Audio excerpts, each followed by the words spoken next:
Hello students, कैसे हैं आप सब लोग। उम्मीद करती हूँ सब अच्छे होंगे और स्वस्थ होंगे। मैं Meena Rana ICT virtual class में आपका स्वागत करती हूँ। स्टूडेंट्स, हम पढ़ रहे हैं क्लास 9 की हिंदी। तो आपकी जो क्षितिज पाठ्य पुस्तिका है उसके काव्य खंड से हम आज पढ़ेंगे कबीर की साखियां और सबद। तो ये आपके काव्य खंड से लिया गया है। इससे पहले कुछ चैप्टर हमने पढ़े थे जो कि आपकी गद्य खंड की विधाई थी। अब हम काव्य खंड पढ़ रहे थे। प्रीवियस लेक्चर में भी हमने यहाँ पर काव्य खंड पढ़ा था और आज की क्लास में भी हम कबीर दास की कुछ साखियां और सबद हम यहाँ पर पढ़ेंगे।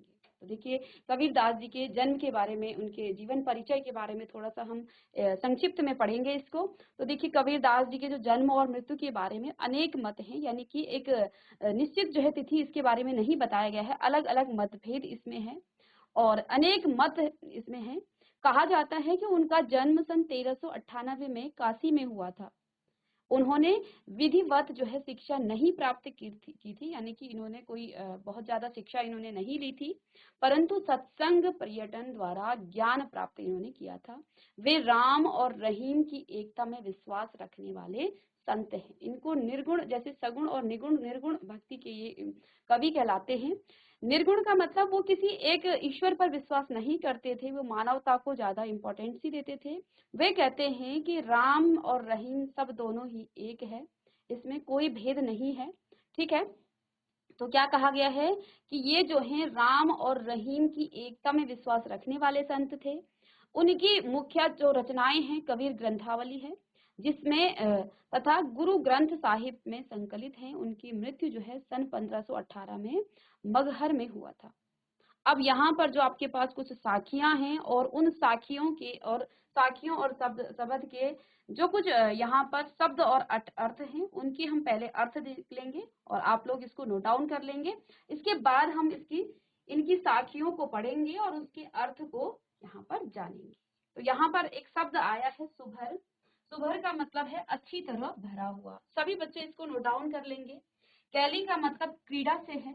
ऐसे ही यहाँ पर एक शब्द आया है मुक्ताफल, जिसको आप मोती कहा जाता है। ऐसे ही दुलीचा, आसन। स्वान का मतलब सभी जानते हैं कुत्ता। झक मारना, वक्त बर्बाद करना। सभी आप इसको सभी लिख लेंगे। ठीक है, तो ये जो है एक प्रकार से मुहावरा भी है आपका, झक मारना। तो वक्त बर्बाद करने को हम क्या कहते हैं, झक मारना। कई बार बोलते हैं ना आप लोग भी कि आपने क्या झक मारी, तो झक मारने का मतलब होता है कि आपने अपना समय बर्बाद किया, अपना वक्त जो है बर्बाद किया। ऐसे ही नेक्स्ट जो यहाँ पर शब्द आया है वो है पखा पखी। पखा पखी का मतलब होता है पक्ष और विपक्ष। ठीक है, तो ये शब्द, इस शब्द का मतलब क्या है, पक्ष और विपक्ष।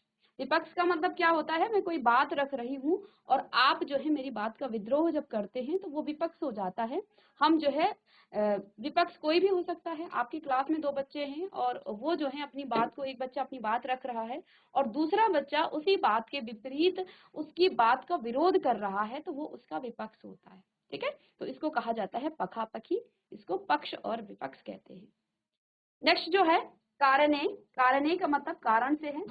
सुजान का मतलब चतुर से है और निकटी का मतलब निकट से है। काबा का मतलब मुसलमानों का पवित्र तीर्थ स्थल है। आगे आएगा ये किसमें, साखियों में, तो इसको हम आगे पढ़ने वाले हैं। तो काबा जो है एक स्थान है, जैसे हम जो है कहाँ, काशी हमारा एक तीर्थ स्थल है और पवित्र तीर्थ स्थल हम मानते हैं जैसे, वैसे ही काबा जो है मुसलमानों का एक पवित्र तीर्थ स्थल है। तो काबा क्या है, एक मुसलमानों का पवित्र तीर्थ स्थल है। तो बहुत इंपॉर्टेंट है। इसके अर्थों को आप जल्दी से लिख लीजिएगा, कठिन शब्दों के आगे भी और भी शब्द हैं। तो पहला शब्द यहाँ पर क्या आया है, सुभर। सुभर का मतलब अच्छी तरह भरा हुआ। इसके बाद कैली का मतलब क्रीड़ा से है। मुक्ता फल का मतलब मोती से है। दुलीचा मतलब आसन से है और स्वान का मतलब कुत्ता होता है। छक मारना, वक्त बर्बाद करना। पखा पखी का मतलब हो जाता है पक्ष विपक्ष। कारणे का मतलब कारण से है। सुजान का मतलब चतुर। इसके बाद आपका आता है निकटी। निकटी का मतलब निकट और काबा होता है मुसलमानों का पवित्र तीर्थ स्थल। ठीक है, इसको जल्दी से आप नोट डाउन कर लेंगे कठिन शब्दों को, ताकि हम जब इनकी साखियों को और शब्द को हम पढ़ें तो वहां हमें उसका अर्थ लगाने में दिक्कत ना हो। अर्थ तो हम आपको बताएंगे ही, लेकिन जब आप अपनी बुक्स में उसको पढ़ें तो अर्थ को यदि आपको आता है तो कहीं ना कहीं आप उसमें, वहां पर आपको हिंट मिल जाती है इसके अर्थ को समझने में। ठीक है, तो चलिए आगे बढ़ते हैं। आगे और कुछ यहाँ पर देखिए, ये आधे यहाँ तक हमने पढ़ लिया था, कारणे सुजान निकटे, यहाँ तक काबा तक हम पढ़ चुके हैं। आगे देखिए, मोट चुन का मतलब होता है मोटा आटा, ठीक है। जन्मिया, जन्म लेकर। आगे एक शब्द यहाँ सुरा आया है, सुरा का मतलब शराब से है। टाटी का मतलब लकड़ी का पल्ला, जिसको आप कहते हैं ना टाटी, ठीक है, पटरी भी कहते हैं आप लोग उसको। तो यहाँ पर टाटी शब्द आया है, लकड़ी का जो पल्ला होता है, जानते हैं सभी, लकड़ी का जो पल्ला होता है उसको हम क्या कहते हैं, टाटी कहा जाता है। थुनी का मतलब यहाँ से स्तंभ से है, जो स्तंभ होता है उसको हम थुनी यहाँ पर कहा गया है। बलिंडा का मतलब छप्पर की मजबूत मोटी लकड़ी है, ठीक है। तो इन सभी शब्दों के अर्थ को आप देख लें, ठीक है। छानी का मतलब छप्पर से है, और भांडा फूटा मतलब भेद खुला, ठीक है। अब ये जो है आपका कहीं ना कहीं आपको ये शब्द आपको मुहावरों में भी मिल जाते हैं। भांडा फूटने का मतलब क्या होता है, किसी का भेद खुलना, बोलते हैं तुम्हारा सारा भांडा आज फोड़ दूंगा मैं, ठीक है ना, या इस प्रकार से आप कहते हैं, यानी कि तुम्हारा सारा भेद आज खुल जाएगा। निरचू का मतलब थोड़ा सा, थोड़ा भी, ठीक है। ऐसे ही चूहे का मतलब चूता है, ठीक है, चूता है मतलब यानी कि चूने वाला, ठीक है। बता का मतलब वर्षा से है, और खीना का मतलब क्षीण हुआ।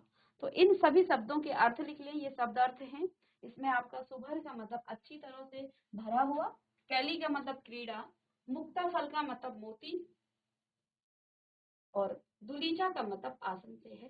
स्वान का मतलब कुत्ता, झक मारना, वक्त बर्बाद करना। ऐसे ही पखा पखी, पक्ष और विपक्ष। कारणे का मतलब कारण, सुजान का मतलब चतुर, निकटी का मतलब निकट से है, ठीक है। मोट चुन का मतलब मोटा आटा, जन्मिया जन्म लेकर, सुरा का मतलब शराब से है, टाटी का मतलब लकड़ी का पल्ला, और थुनी का मतलब स्तंभ से है। बलिंडा का मतलब होता है छप्पर की मजबूत मोटी लकड़ी।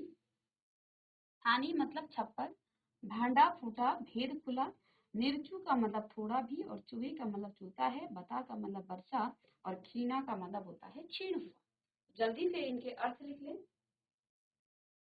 चलिए आगे देखिए, अब पढ़ेंगे हम कबीरदास जी की साखियां, ठीक है। तो ये आपके काव्य खंड का यहाँ पर काव्य विधा से ये लिया गया है, और ये आपकी साखियां हैं, कबीरदास की साखियां हैं। तो देखिए क्या कहते हैं अपनी साखियों में कबीरदास जी, कि मान सरोवर सुभर जल, हंसा कैली कराही, मुक्ता फल मुक्ता चुगे, अब उड़ी अनंत न जाए, ठीक है। तो यहाँ पर पीछे हमने कुछ अर्थ देखे थे, ठीक है। तो क्या क्या वो अर्थ थे, देखिए यहाँ पर सुभर का मतलब हमने क्या कहा था, शुरू में ही आपको लिखाया, अच्छा, अच्छी तरह से भरा हुआ। इसके बाद कैली का मतलब क्रीड़ा होता है, मुक्ता फल का मतलब मोती से है, दुलीचा का मतलब आसन, ठीक है। ये आगे ये सब साखियों में आएगा। तो क्या कह रहे हैं कबीरदास जी, मान सरोवर सुभर जल, हंसा कैली कराही, मुक्ता फल मुक्ता चुगे, अब उड़ी अनंत न जाही। तो इसका अर्थ क्या है, कबीरदास जी ने व्यक्तियों की जो तुलना है, मनुष्य की जो तुलना है, वो हंसों से करते हुए कहते हैं कि जिस तरह से, क्या कह रहे हैं, मान सरोवर सुभर जल, जिस प्रकार से किसमें, हंस जो है मान सरोवर में क्या करते हैं, खेलते हैं, क्रीड़ा करते हैं, देखा था हमने पीछे अर्थ। तो मान सरोवर सुभर जल, हंसा कैली कराही, जिस प्रकार से जो हंस हैं, हंस आपने देखे हैं कहाँ रहते हैं, मान सरोवर में रहते हैं। मान सरोवर में जो है हंस जो है खेलते रहते हैं और मोतियों को चुगते हैं, वे उसे छोड़ कहीं नहीं जाना चाहते हैं। ठीक उसी प्रकार वो हंस जो है वो सोचता है कि मेरी दुनिया, मेरा संसार यही है, और यही उसके लिए, वही आप उसके लिए सबसे अच्छा लगता है। अब उसी प्रकार यहाँ पर कबीरदास जी ने तुलना की है, किसकी, हंसों के साथ मनुष्य की तुलना की है।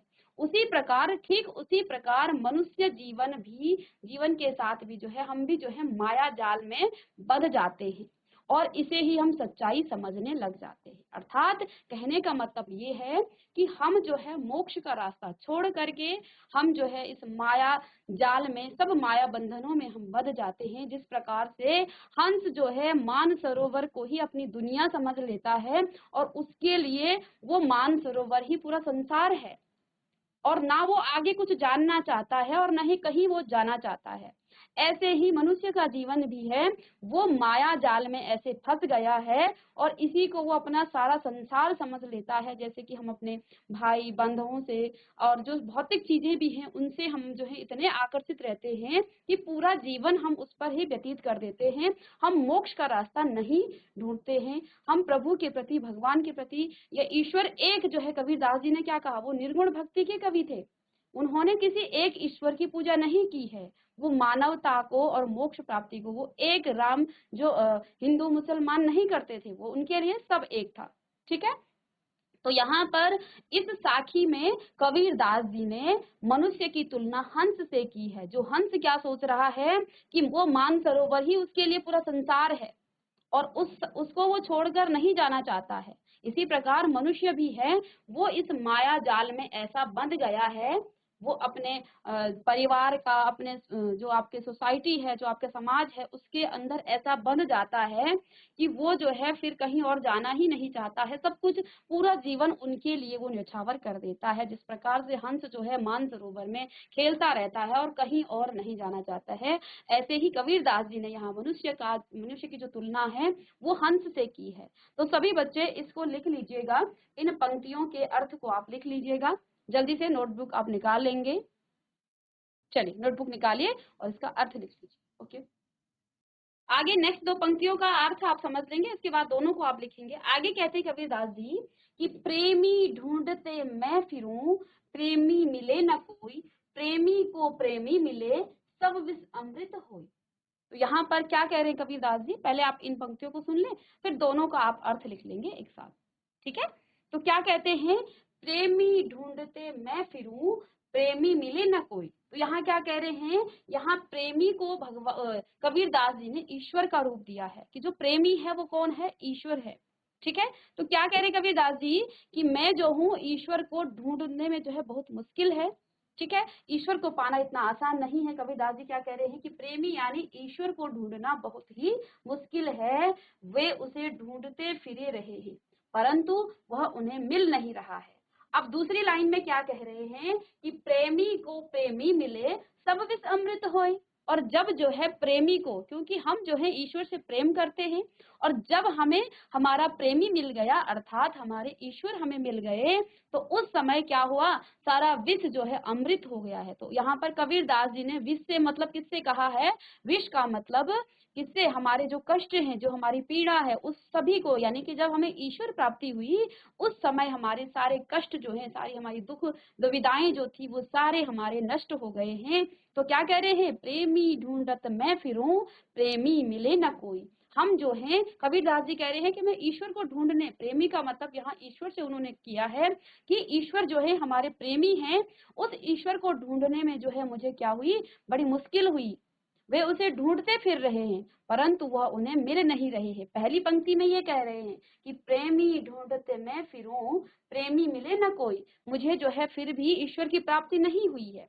आगे क्या कह रहे हैं कि प्रेमी को प्रेमी मिले, सब विष अमृत हुई। और जब मुझे ईश्वर की प्राप्ति हुई, जब मुझे उस भगवान की प्राप्ति हुई, उस समय अमृत विष हो गए, विष जो है अमृत हो गया। अर्थात मेरे जितने कष्ट थे, जितने मेरे दुख थी, दुविधाएं थी, वो सारी मेरी जो है उसका निवारण किसने कर दिया, उस प्रेम रूपी ईश्वर ने मेरे दुखों का निवारण कर दिया है। तो इस प्रकार से यहाँ पर कबीरदास जी अपनी साखियों में कह रहे हैं। इन दोनों के आप अर्थ लिख लीजिएगा जल्दी से। और चलिए, जब आप लिख लेंगे तो अपना हैंड रेस कीजिए ताकि मैं आगे बढ़ूं। ठीक है, तो फिर से एक बार जिनको नहीं समझ में आया, एक बार हम फिर से इसको रिवाइज करते हैं। पहली साखियों में कबीरदास जी ने क्या कहा है, यदि आपने लिख लिया तो फिर से समझ लीजिएगा। मान सरोवर सुभर जल, हंसा कैली कराही, मुक्ता फल मुक्ता चुगे, अब उड़ी अनंत न जाही। अर्थात इन पंक्तियों में कबीरदास जी ने व्यक्तियों की जो तुलना है वो हंसों से की है कि जिस प्रकार से हंस जो है मान सरोवर में ही रहते हैं, वहीं पर क्रीड़ा करते हैं, वहीं पर खेला करते हैं और वहां से मोतियों को चुगते हैं, उसे छोड़ना नहीं चाहते हैं, ऐसे ही हम मनुष्य भी हैं। जीआईसी बसेरी ध्यान देंगे, ऐसे ही हम मनुष्यों का जीवन भी है। हम जो है पूरी जिंदगी जो है, पूरी हमारी जिंदगी कट जाती है इस माया जाल में, हम फंसे हुए हैं, हम बंधे हुए हैं, और यही जो है हम सच्चाई को ना समझना चाहते हैं। जबकि सभी को पता है हम जो है एक दिन हम सभी को जाना है, लेकिन फिर भी हम जो है माया के जाल में इस प्रकार से बंधे हुए हैं और उसको हम समझना ही नहीं चाहते हैं। हम उसे अनदेखा करते हैं, पता सबको है, लेकिन फिर भी हम उसे अनदेखा करते हैं। तो ऐसे ही जैसे वो हंस है, वो उस मानसरोवर को ही अपना संसार समझ लेता है, ऐसे ही माया के बंधन में फंसकर हम मनुष्य भी जो हैं उस माया को ही अपना संपूर्ण संसार मान लेते हैं और उसी में जिंदगी भर हम फंसे रहते हैं। और अंत समय जब आ जाता है तो तब हमें अकल आती है, लेकिन फिर जो है समय हमसे हमारे हाथ से छूट जाता है। ऐसे कबीरदास जी यहाँ पर हमारी तुलना जो है हंसों से कर रहे हैं, मनुष्य की तुलना हंसों से कर रहे हैं। प्रेमी ढूंढते मैं फिरूं, प्रेमी मिले न कोई। यहाँ जो है कबीरदास जी ने भगवान को, ईश्वर को प्रेमी कहा है कि मैं जो हूँ मैं ईश्वर प्रेमी हूँ। मैं ईश्वर को ढूंढने फिर रहा था, लेकिन कई प्रयत्न करने के बाद भी मुझे ईश्वर नहीं मिले। ठीक है, लेकिन प्रेमी को प्रेमी मिले जब, यानी कि मुझे जो है क्योंकि मैं ईश्वर प्रेमी हूँ, कबीरदास जी कहते हैं मैं ईश्वर प्रेमी हूँ, मुझे जब ईश्वर मिले, प्रेमी को प्रेमी मिले। खुद को भी प्रेमी कहते हैं क्योंकि वो ईश्वर के प्रेम में है, ईश्वर की भक्ति में है, और उस ईश्वर को भी वो क्या कहते हैं, वो भी एक प्रेमी है। सच्चा प्रेमी ईश्वर ही है। और यहाँ पर वो सच्चे प्रेमी की बात कर रहे हैं। जो संसार में आपको कोई प्रेम का ढोंग दिखाएगा, वो सब अपने स्वार्थ के लिए ही अपने आप से प्रेम करते हैं। ठीक है, अब यहाँ पर साखियों में कबीरदास जी के दो दो अर्थ निकल जाते हैं। क्या कहते हैं कि सच्चा प्रेमी ईश्वर ही है। संसार में जो भी आपको प्रेम कर रहा है वो अपने स्वार्थ मात्र के लिए तुमसे प्रेम कर रहा है। कोई भी बिना स्वार्थ के आपसे प्रेम नहीं करेगा। ठीक है, लेकिन सच्चा प्रेमी वो ईश्वर है, वो निस्वार्थ प्रेम है। तो यहाँ पर कबीरदास जी ने ईश्वर को प्रेमी कहा है और खुद को भी ईश्वर का प्रेमी बताया है कि जब मैं प्रेमी ढूंढत मैं फिरूं, यानी कि मैं अपने प्रेमी को जब ढूंढने फिरा तो मुझे नहीं मिला। ठीक है, और बहुत मैंने ढूंढने की कोशिश की, बहुत मुश्किल है, उसे ढूंढते फिर मैं फिरता रहा, परंतु वह मुझे नहीं मिला। आगे की पंक्तियों में उन्होंने क्या कहा, प्रेमी को प्रेमी मिले सब विष अमृत हो गया होए। यानी कि जब मुझे ईश्वर रूपी प्रेमी मुझे मिला तो उस समय सारे मेरे विष का मतलब यहाँ मेरे कष्ट, मेरे दुखों से है। कबीरदास जी कह रहे हैं कि जब मुझे ईश्वर मिले तो मेरे जितने भी कष्ट थे, जितने भी दुख थे, वो सारे मेरे क्या हो गए हैं, अमृत हो गए। और अमृत तो आप जानते हैं। ठीक है, तो यानी कि वो सभी सुख जो है मेरे दुख जो है सुखों में बदल गए। ठीक है, इतना आपको समझ में आया। जीआईसी बसेरी, यदि आपको आया है तो हैंड रेस कीजिए, अगर कोई डाउट है तो फिर से हम आपको बताएंगे। आप माइक लेके दोबारा पूछ सकते हैं। चलिए, बहुत अच्छे, आगे करते हैं इसको। आगे की पंक्तियों में क्या कहते हैं कबीरदास जी, कहते हैं हस्ती चढ़िए ज्ञान को सहज दुलीचा डारी। क्या कह रहे हैं कि हस्ती चढ़िए ज्ञान को सहज दुलीचा डारी, स्वान रूप संसार है भूकन दे झक मारी। तो यहाँ पर आपने एक दो चीजों की यहाँ पर अर्थ भी देखा था, दुलीचा और झकमारी। इसका अर्थ मैंने आपको प्रीवियस यहाँ पर स्लाइड में बताया था। तो यहाँ पर जैसे आपका स्वान का मतलब कुत्ता है, दुलीचा का मतलब होता है आसन से, झक मारने का मतलब क्या होता है, वक्त बर्बाद करना। ठीक है, यदि आपने नहीं लिखा है तीनों को आप इस साखियों के नीचे लिख सकते हैं, क्योंकि ये तीनों ही यहाँ पर यूज हुए हैं। तो यहाँ पर दुलीचा का मतलब, स्वान का मतलब और झक मारने का मतलब, इन तीनों का यहाँ पर आप अर्थ लिख लीजिएगा। इसके बाद हम इसके, चलिए इन तीन अर्थों को लिख लीजिएगा। दुलीचा का मतलब आसन से है और स्वान का मतलब कुत्ते से है। इसके बाद झक मारना यानी कि वक्त बर्बाद करना, समय बर्बाद करना। ठीक है, चलिए ये हो गया। अब हम यहाँ पर पढ़ रहे थे क्या, तीसरा आपका यहाँ पर जो साखी है, हस्ती चढ़िए ज्ञान को सहज दुलीचा डारी। कबीरदास जी क्या कहते हैं कि व्यक्ति को ज्ञान रूपी हाथी की सवारी करनी चाहिए और सहज साधना रूपी गलीचा बिछाना चाहिए। यानी कि आपको इतना ज्ञान प्राप्त करना चाहिए और सहज आपको रहना चाहिए। अब यहाँ पर आगे क्या कहते हैं, सहज दुलीचा डारी, यानी कि आपको सहज साधना रूपी गलीचा बिछाना चाहिए। गलीचा आप जानते हैं। ठीक है, अब आगे कहते हैं कि स्वान रूप संसार है। स्वान का मतलब कुत्ते से, यानी कि यहाँ कबीर दास जी ने पूरे संसार को कुत्ते की तुलना की है, संसार की तुलना कुत्तों से की है। जब आप किसी गली से निकलते हैं ना, तो भौंकने वाले कुत्ते भौंकते रहते हैं, ठीक है, और आप जब सीधे निकल जाओगे तो थोड़ी देर में वो कुत्ता भी चुप हो जाएगा।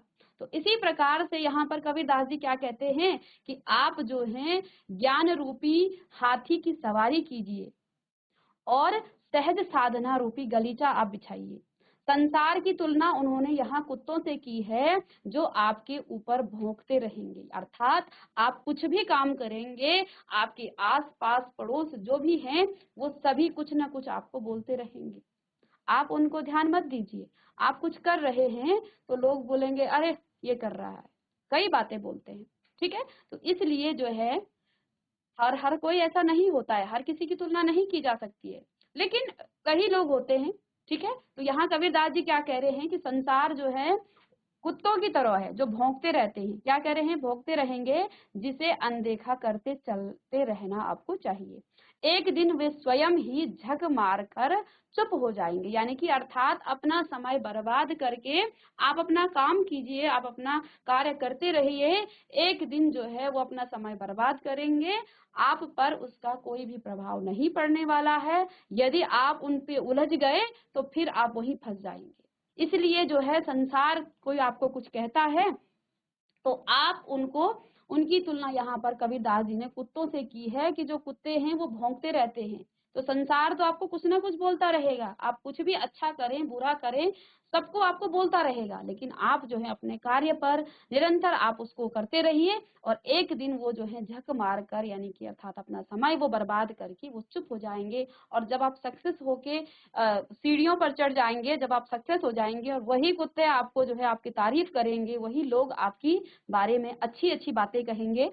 तो ये तो संसार है, इसका काम ही बोलना है। अर्थात यहाँ कबीरदास जी क्या कहते हैं कि आपको अपना कार्य करते रहना चाहिए, आपको ज्ञान को अर्जित करते रहना चाहिए। संसार आपको कुछ भी कहे आपको उसकी परवाह नहीं करनी चाहिए, ये उनका यहाँ पर बोलने का तात्पर्य है, ठीक है। आगे क्या कह रहे हैं? पखा पखी के कारणे सब जग रहा भुलान, निरपक होई के हरि हरि भजे सोई संत सुजान। आगे की पंक्तियों में क्या कह रहे कबीरदास जी कि पखा पखी के कारण है। अभी हमने पीछे अर्थ देखा था, पखा पखी का मतलब होता है पक्ष और विपक्ष। विपक्ष का मतलब जैसे जीआईसी बसेरी में आप बच्चे बैठे हुए हैं, ठीक है, तो आप जो है दो बच्चे बात कर रहे हैं, अब दो बॉयज बैठे हुए, दो गर्ल्स बैठी हुई है, तो बॉयज ने कुछ कहा और लड़कियों ने उसका विरोध किया, तो लड़कियां आपके विपक्ष में बात कर रही हैं, तो ये होता है विपक्ष, ठीक है। तो पखा पखी के कारण सब जग रहा भुरान भुलान, निरपक होई के हरि भजे सोई संत सुजान। तो कबीरदास जी क्या कह रहे हैं कि पक्ष और विपक्ष के कारण सारा संसार आपस में लड़ रहा है, लड़ते हैं हम, ये मेरा है ये तेरा है, ठीक है।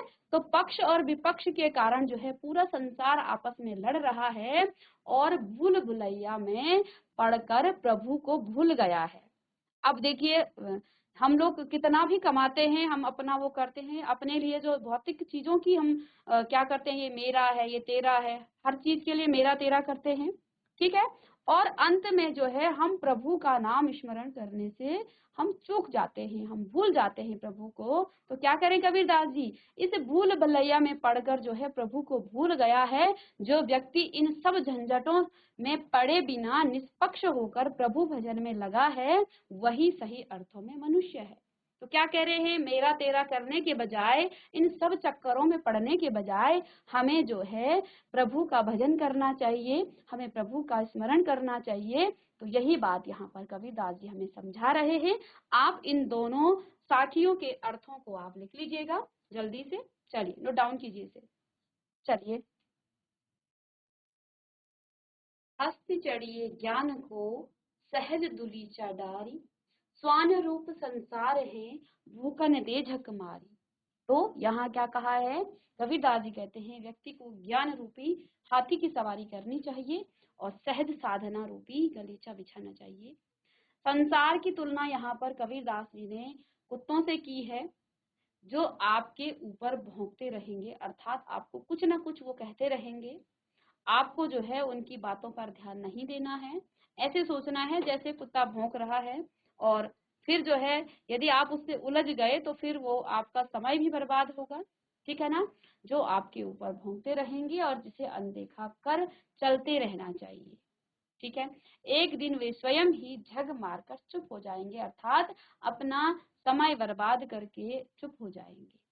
आगे क्या कहा है उन्होंने नेक्स्ट पंक्तियों में, पखा पखी के कारणे सब जग रहा भुला, निरपख होई के हरि भजे सोई संत सुजान। वही जो है मनुष्य है सही अर्थों में, जो पक्ष विपक्ष के जो है, क्या कह रहे कबीरदास जी कि पक्ष विपक्ष के कारण जो है सारा संसार आपस में लड़ रहा है, ठीक है, मेरा तेरा कर करके आपस में लड़ रहा है। और इस संसार रूपी इस मेरा तेरा यानी कि पखा पखी के भूल भुलैया में पड़कर प्रभु को भूल गया है, ईश्वर को वो भूल गया है। जो व्यक्ति इन सब झंझटों से पड़े बिना निष्पक्ष होकर यानी कि वो किसी का पक्ष ना ले, ठीक है, वही जो है और प्रभु का वो भजन कर रहा है, प्रभु के भजन में लगा है, सही मायने में वही जो है क्या है, मनुष्य है। आप लोगों ने नोट डाउन कर लिया GIC बसेरी?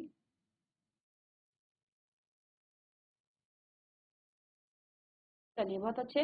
जिन्होंने नहीं किया है आप अपने फ्रेंड से मेरा तेरा ना करके और उनको भी आप बता देंगे, ठीक है।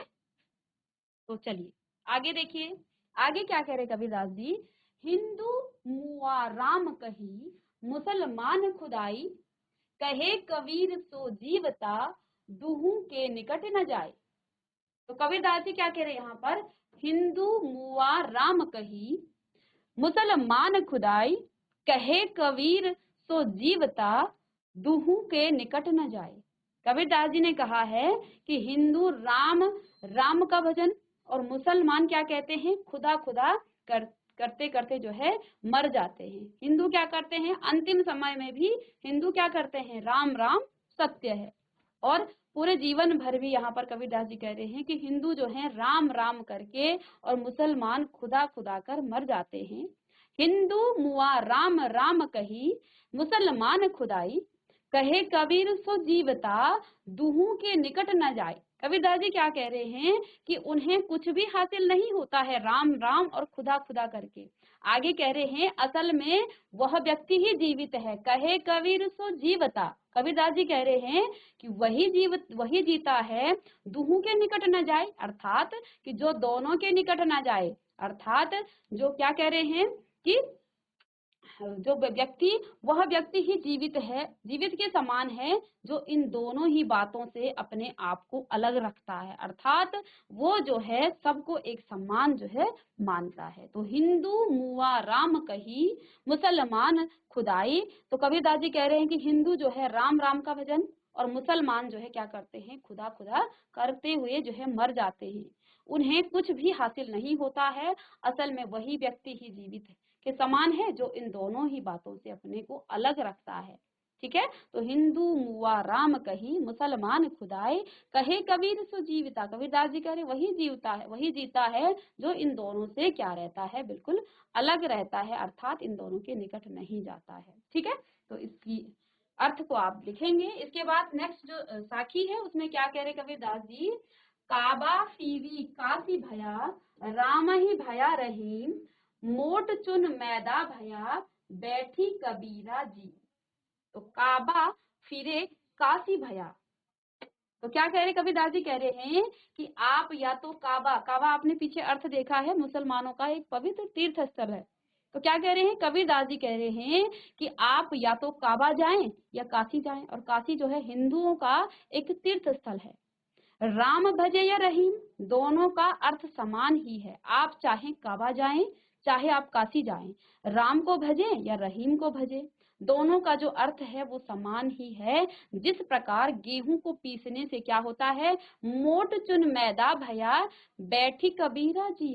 तो क्या कह रहे हैं, जिस प्रकार से गेहूं को पीसने से वो आटा बन जाता है तथा बारीक पीसने से मैदा, परंतु दोनों ही खाने के प्रयोग में ही लाए जाते हैं, इसलिए दोनों ही अर्थों में आप प्रभु के ही दर्शन करेंगे, अर्थात आप राम को भजें चाहे आप रहीम को भजें, ठीक है। आप काशी जाएं या फिर आप काबा जाएं, आप कहीं भी जाएं, दोनों अर्थों में जो है आप क्या कर रहे हैं, उस ईश्वर को ही आप पुकार रहे हैं। जिस प्रकार से गेहूं से आपका आटा भी बन जाता है और उसी गेहूं को आप यदि बारीक पीस दें तो वो मैदा बन जाता है, लेकिन सही अर्थों में तो दोनों खाने के ही काम आते हैं। अर्थात आप राम को भजें चाहे रहीम को भजें, आपका जो एम है, जो आपका लक्ष्य है, वो मोक्ष प्राप्ति है। और मोक्ष प्राप्ति आपको चाहे राम से, तो दोनों अर्थों में चाहे राम है रहीम है, आपका दोनों का जो है राह एक ही है। तो यहाँ पर दोनों को जो है, यहाँ पर कबीर दास जी ने क्या कहा है कि आप जो है दोनों ही अर्थों में आपको प्रभु के ही दर्शन करने हैं। ठीक है, तो ये थे कबीर दास जी की कुछ साखियां। आगे की एक दो जो साखियां हैं उनको हम नेक्स्ट क्लास में पढ़ेंगे, और साथ ही साथ यहाँ पर कबीर दास जी के कुछ शब्द हैं उनको भी हम पढ़ेंगे। तो मिलते हैं नेक्स्ट लेक्चर में, तब तक के लिए thank you and have a nice day.